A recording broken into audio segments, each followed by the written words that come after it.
De todos los lugares de la Biblia, el Monte de los Olivos, mira que tiene una gran historia. En la Biblia, todos los lugares que se mencionan en la Biblia tienen presente, pasado y futuro. Pero sí que lo tiene. Aquí el Mesías se fue. Aquí el Mesías prometió regresar.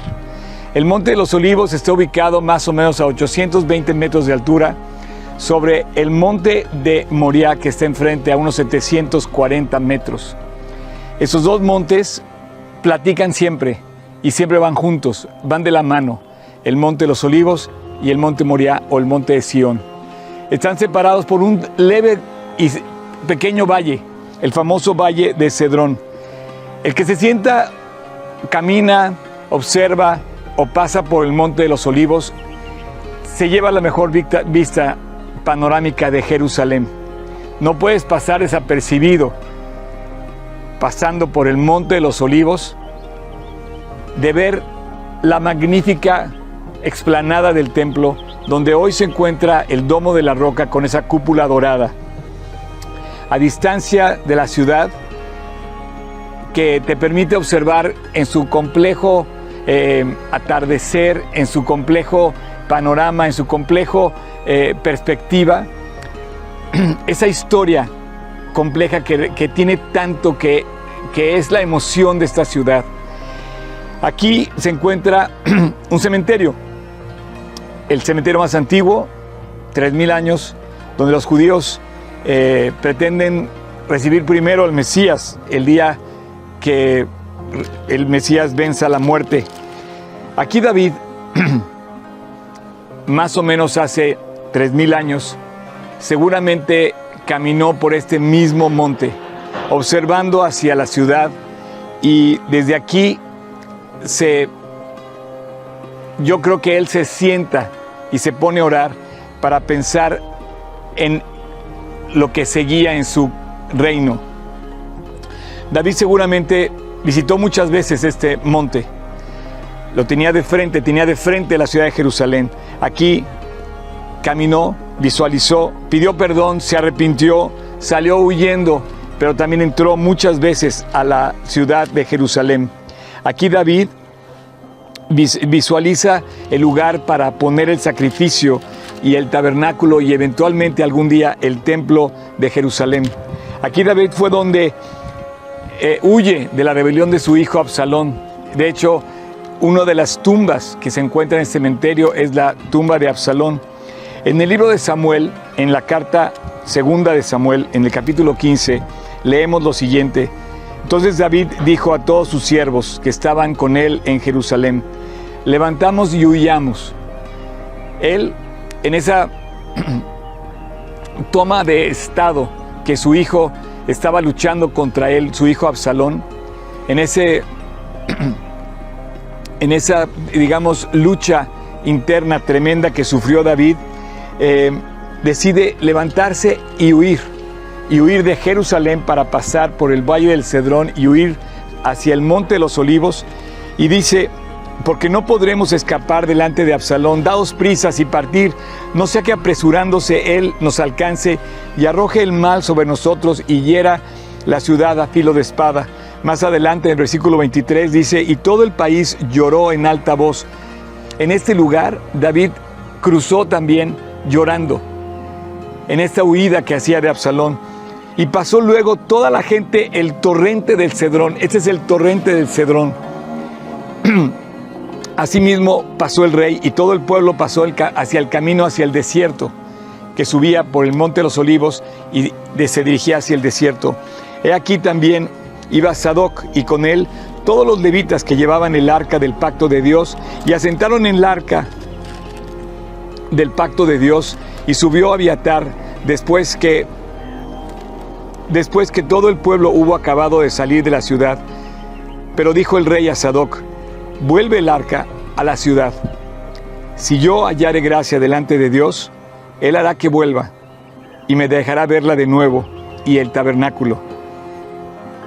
Y si dijere Dios: no me complazco en ti, aquí estoy ahora, de mí que haga lo que bien le parezca.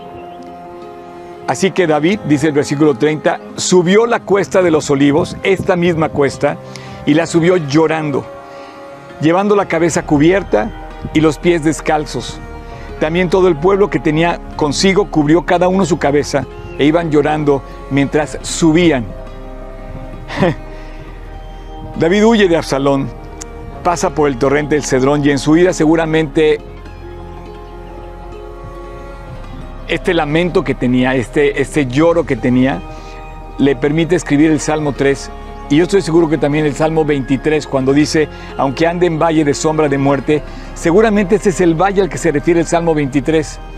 En el Salmo 3, que es la oración, así está titulada, de confianza en Dios, que es un salmo de David, cuando él huía justamente de Absalón, él escribe, oh Dios, cuántos se han multiplicado mis adversarios, muchos son los que se levantan contra mí, muchos son los que dicen de mí, no hay para él salvación. Mas tú, Dios, eres escudo alrededor de mí, mi gloria, el que levanta mi cabeza. Con mi voz clamé a Dios, y él me respondió desde su monte santo. Detrás de mí está ese monte santo al que se refiere David en este salmo.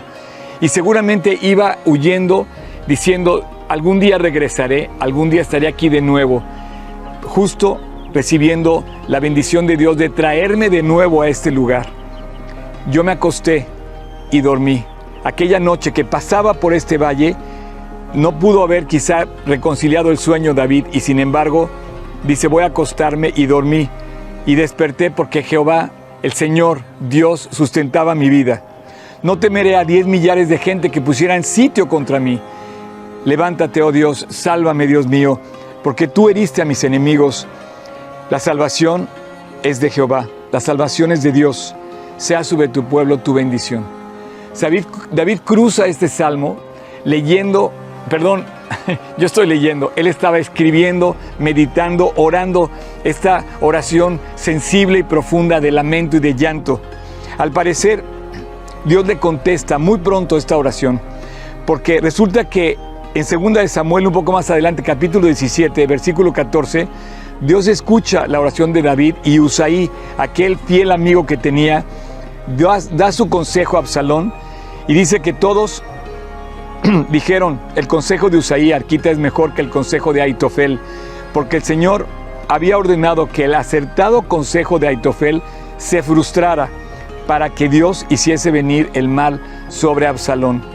Dios estaba contestando la oración que David hizo al cruzar este valle. Poco más adelante, en el año 620, el rey Josías saca todos los ídolos, limpia el templo y los echa al valle del Cedrón. Entonces Josías, dice 2 de Reyes, capítulo 23, versículo 4, mandó al sumo sacerdote Hilcías, a los sacerdotes de segundo orden y a los guardianes de la puerta, que sacasen del templo de Dios los utensilios que habían sido hechos para Baal, para Acera y para todo el ejército de los cielos, y los quemó fuera de la ciudad de Jerusalén en el campo del Cedrón, e hizo llevar las cenizas de ellos a Betel. Un poco más adelante, 600 años más adelante, en el año 30, aquí Jesús escogió este monte como lugar especial, un lugar donde Jesús vino muchas veces, lo cruzó, lo caminó muchas veces. Aquí enseñó acerca de la destrucción del templo. Desde aquí se veía y se observaba el templo perfectamente. Y aquí le preguntaron, Señor, dinos cuándo serán estas cosas. Y él dijo, no quedará piedra sobre piedra. Aquí él adelantó a decir la profecía de su segunda venida. Mateo, en el Evangelio de Mateo, capítulo 24, este capítulo profético, Jesús dice, y estando él sentado aquí, en el monte de los olivos, los discípulos se acercaron aparte y le dijeron, Señor, dinos cuándo serán estas cosas y qué señal habrá de tu venida. Evidentemente Jesús dijo, yo voy a regresar a este monte. Señores, ¿cuántas veces tenemos que escuchar que Dios va a regresar para que nos mueva el corazón? En el año 33, en la entrada triunfal de Jesús al templo, aquí bajando por este lugar, le gritaron Hosana. Le decían, Hosana al Rey de Israel, Hosana al que viene en el nombre del Señor.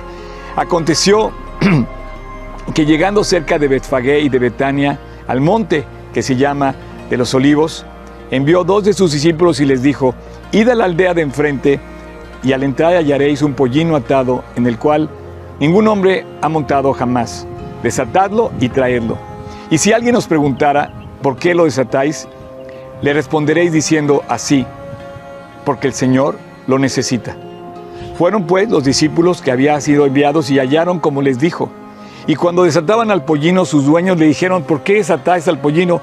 Ellos le dijeron: porque el Señor lo necesita. Y lo trajeron a Jesús.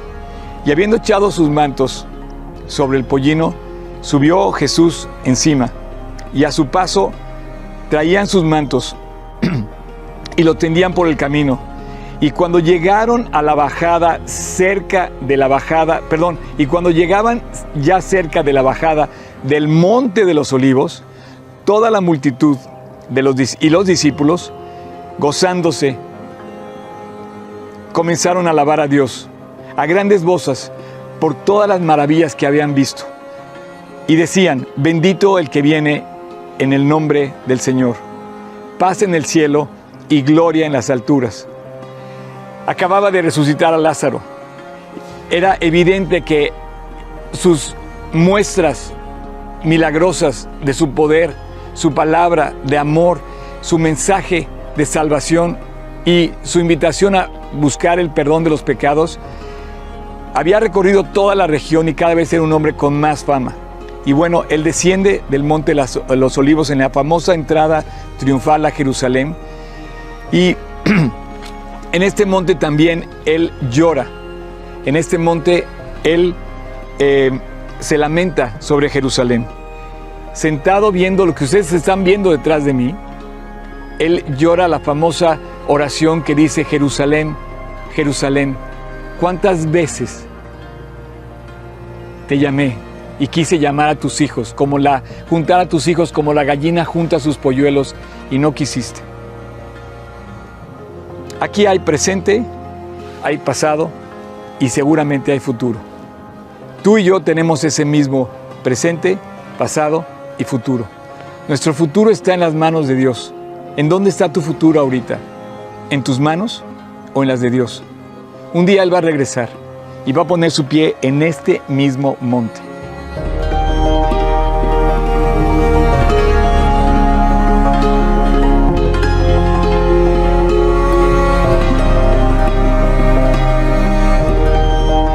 Jesús va a regresar a este monte. La pregunta para ti y para mí es: ¿qué nos va a encontrar haciendo? ¿Cómo te va a encontrar a ti? ¿Cómo va a encontrar a mí? El deseo de Dios es que crezca nuestro deseo por Él, nuestro anhelo de encontrarnos con Él, que nos encuentre haciendo lo que debemos hacer. Fíjate qué curioso. Estoy parado en el cementerio judío. Las tumbas tienen piedras encima y obviamente todas tienen una lápida de piedra. El Evangelio dice que cuando llegaban cerca de la bajada del Monte de los Olivos, exactamente aquí, la bajada es esta bajada, toda la multitud de los discípulos gozándose comenzó a alabar a Dios, diciendo grandes voces todas las maravillas que Él había hecho, diciendo: bendito el Rey que viene en el nombre del Señor, paz en el cielo y gloria en las alturas. Entonces algunos de los fariseos entre la multitud le dijeron: Maestro, reprende a tus discípulos. Y Él respondió y les dijo: os digo que si estos callaran, las piedras clamarían. Qué curioso que estas piedras, la piedra del Monte de los Olivos, podrían todas clamar el favor de Dios, la grandeza de Dios. Podían declarar lo que han visto a lo largo de la historia, y un día declararán las palabras de Dios en su regreso. Si los hombres no lo hacen, la naturaleza, el mundo, el universo completo lo haría y lo hará. Aquí hay un cementerio, como te decía. Este cementerio tiene 3000 años de historia. Aquí, enfrente a este cementerio, se construyó el primero y el segundo templo. Frente a este cementerio justamente va a estar tercer templo. Y muchos de los judíos quieren ser sepultados aquí porque aquí pretenden que va a ser los primeros en resucitar. Posiblemente, al tener 3000 años de historia estos sepulcros, Jesús justamente vio estas mismas piedras y se refería a estas mismas piedras que los muertos hablarían. Los muertos resucitarían a decir las grandezas de Dios. Cuando llegó cerca de la ciudad, al verla, lloró. Continuó el pasaje. Lloró sobre ella. Jesús se paró aquí, en el Monte de los Olivos, y llora frente a la ciudad y le dice: oh Jerusalén, si tú conocieses, a lo menos en este día, lo que es para tu paz, mas ahora está encubierto de tus ojos, porque vendrán días sobre ti cuando tus enemigos te rodearán con vallado y te sitiarán, por todas partes te estrecharán y te derribarán a tierra, y a tus hijos dentro de ti, y no dejarán piedra sobre piedra, por cuanto no conociste el tiempo de tu visitación. Jesús lloró a unos metros de aquí, en lo que hoy se reconoce como el lugar que se llama Dominus Flevit. Dice que ahí se paró en su descenso hacia el Valle del Cedrón y llora esta oración. Cuando Jesús se lamenta y llora sobre la ciudad, yo creo que también se lamenta sobre aquellos que nos hemos alejado de Dios. Es tiempo de volver, es tiempo de regresar, no hay tiempo que perder, ya se nos fue el tiempo, ya basta el tiempo pasado para haber vivido contrarios a Dios. Si hoy Jesús estuviera aquí de nuevo, lloraría mucho más fuerte, porque su anhelo es que volvamos a Él. Su anhelo es que lleguemos a Él. Para eso vino a esta ciudad, cruzó por este monte, cruzó el Valle del Cedrón, subió a Jerusalén y fue llevado a juicio y finalmente fue crucificado. Fue una semana crítica, la última semana de su vida, donde el desenlace fue la crucifixión. Pero 3 días después, en esta misma ciudad, su tumba, la más famosa tumba de todos en la historia, quedó vacía. No hay otra más famosa que esta tumba de Cristo.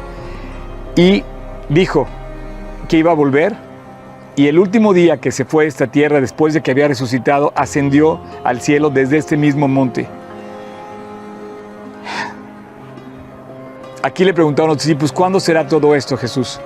Y él dijo: no os toca a vosotros saber el tiempo ni las sazones que vuestro Padre puso en su sola potestad, pero recibiréis poder cuando haya venido sobre vosotros el Espíritu Santo, y me seréis testigos en Jerusalén, en Judea, en Samaria y hasta lo último de la tierra. Hoy yo doy testimonio. Vengo de tierras últimas de la tierra, lejanas a Jerusalén, y Dios puso un testigo fiel delante de mí que me habló de Cristo, y delante de él puso otros testigos fieles, y hoy quiero ser un testigo fiel que en este momento esté haciendo lo que a Dios le agrada. Yo quisiera invitarte con todo mi corazón a que no dudes un momento de poner justamente a Dios hoy en el lugar que Él debe tener en tu corazón, en el primer lugar de tu corazón. Acércate a Él, pídele perdón, reconoce tus faltas, arrepiéntete de tus faltas, búscalo a Él con todo el corazón y dile: Jesús, te necesito. Entra a mi corazón, ven a mi corazón. Eso es lo que Él quiere, eso es lo que Él anhela. Él lloró sobre esta ciudad y decía: ¿cuántas veces toqué a la puerta de tu corazón? ¿Cuántas veces vine queriéndote cobijar como la gallina junta sus polluelos? Yo te invito a que hoy le digas a Dios: Dios, yo también quiero cobijarme bajo tus alas y envolverme en tus brazos, aceptarte en mi corazón, pedirte perdón y reconciliarme contigo. Hoy es el tiempo de volver, ya no hay tiempo que perder. Es posible que Él no tarde en regresar cuando veamos que las cosas se están pasando y oímos lo que en las noticias estamos oyendo. Es evidente que el tiempo se acerca y que ya no hay tiempo que perder. La gente, el mundo está buscando la solución en la economía, en la política, en la tecnología, en la riqueza, en la fama, pero no está ahí, nunca ha estado ahí y nunca estará. Tu presente, tu pasado y tu futuro nunca dependieron ni de tu dinero, ni de tu fama, ni de lo que tú has logrado. Están en manos de una sola persona que ha sido por siempre, en el pasado, en el presente y lo será por el futuro. El Rey de Reyes, el Señor de Señores. Y habiendo dicho estas cosas, viéndolo ellos, fue alzado y le recibió una nube y lo ocultó de sus ojos. Y estando ellos con los ojos puestos en el cielo, entre tanto que él se iba, he aquí se pusieron junto a ellos 2 varones con vestiduras blancas, a los cuales también se les dijo: varones galileos, ¿por qué estáis mirando al cielo? Este mismo Jesús que vosotros habéis visto subir al cielo, así vendrá, como le habéis visto ir al cielo. Entonces se volvieron a Jerusalén, desde el monte que se llama del Olivar, el cual está cerca de Jerusalén, camino de un día de reposo. Y entrados, subieron al aposento alto donde estaban todos los discípulos: Pedro, Jacobo, Juan, Andrés, Tomás, Bartolomé, Mateo, Jacobo hijo de Alfeo y Simón el celote, y Judas, el hermano de Jacobo. Y todos perseveraban, unánimes en oración y ruegos, con las mujeres, con María la madre de Jesús y con sus hermanos. Él ascendió al cielo y todos juntos. Imagínate el regocijo de haber visto esa maravilla. Hoy seguimos dando testimonio de lo que pasó con estos hombres y con aquellas mujeres.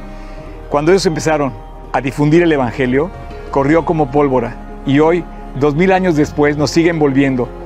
Jesús muestra perfectamente en nosotros hoy que su misión tuvo éxito, que su trabajo de salvación llegó hasta nuestros días. Hasta el día de hoy retumban todavía las palabras que se dijeron, que fueron escuchadas en estos montes, por estas piedras. Y finalmente te voy a decir una cosa: muchos han sido sepultados aquí, y tú y yo vamos a ser sepultados algún día. Solo que este es Jerusalén. No sé si alcanzan a oír las oraciones del barrio árabe. Más real no puede ser. Termino. En este lugar también profetiza Ezequiel y también profetiza Zacarías. Ezequiel dice: y la gloria de Dios se elevó de en medio de la ciudad y se puso sobre el monte que está al oriente de la ciudad. La gloria de Dios se presentó en Jerusalén y se puso sobre el monte de los olivos. Zacarías anuncia que Jesús volverá y volverá a poner sus pies sobre este monte. Zacarías dice: después saldrá el Señor, peleará con aquellas naciones como peleó en el día de la batalla, y se afirmarán sus pies en aquel día sobre el monte de los olivos, sobre el monte que está frente a Jerusalén al oriente, y el monte de los olivos se partirá en medio, hacia el oriente y la otra mitad hacia el occidente, haciendo un valle muy grande, y se apartará del norte una mitad y hacia el sur otra mitad. Quiero decirte que este valle que está detrás de mí, que separa estos 2 montes, es el Valle del Cedrón. Ha caminado uno con el otro, y en medio de este valle, entre estos 2 montes está este valle, y de este punto del valle se hace gradualmente más profundo y se desciende todo, digamos, el arroyo de la lluvia, y llega hasta el Mar Muerto. De 800 metros de altura llega a 400 metros bajo el nivel del mar. Así dice que Dios echará a lo profundo del mar todas nuestras iniquidades. De aquí, que es la joya de la corona, Jerusalén, la gran ciudad de Dios, por el Valle del Cedrón, simbólicamente la lluvia llega hasta el mar profundo, el Mar Muerto, donde Dios echará todas nuestras iniquidades. Termino diciéndote algo precioso.